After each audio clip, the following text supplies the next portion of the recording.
For today ulam mga mare, nagluto nga pala ako ng garlic butter shrimp. At ang una kong ginawa dito ay minarinate ko itong aking hipon sa Sprite. Dinurog ko na rin itong aking bawang at inilagay ko na itong aking butter sa kawali. Habang hindi pa natutunaw lahat ay inilagay ko na itong ating bawang para hindi mabigla kako at masunog sa sobrang init ng butter para hindi pumait itong ating bawang.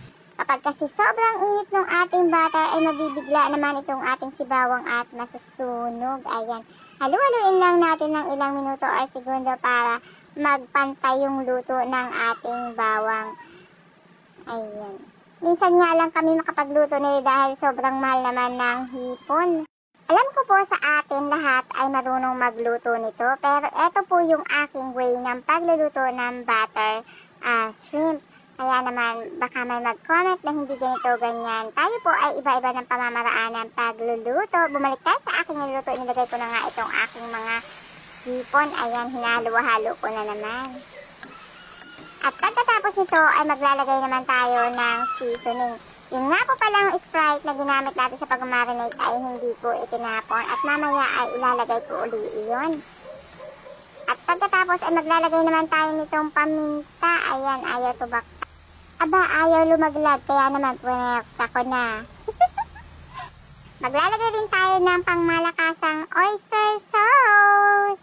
Hindi na tayo maglalagay ng asin sa putong ito dahil maalat na ang seafoods. May sariling alat po yan. Kaya naman, tama na yung kaunting oyster sauce. At ibinalik ko na nga or inilagay ko na itong ating Sprite.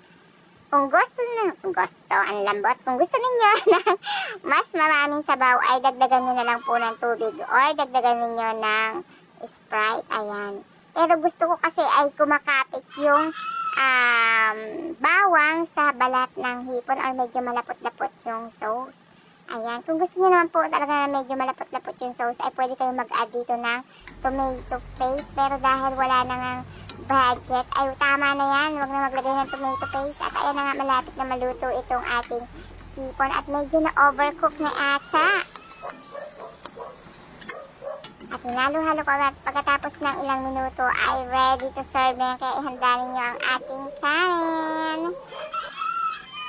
So tara, kain na tayo. Luto na ang ating garlic butter shrimp. Subukan mo naman, Mari, na isama sa recipe list mo itong aking niluto at siguradong mapapawaw ka sa sarap. Ay wow, ang gaan ng aking bangko. Siyempre ako ang nagluto kaya sasabihin kong masarap, Mari. Pero bukod sa biro, Mari, masarap talaga. Kaya naman subukan mo na itong aking recipe at i-share mo na rin at i-watch mo na rin. Thank you!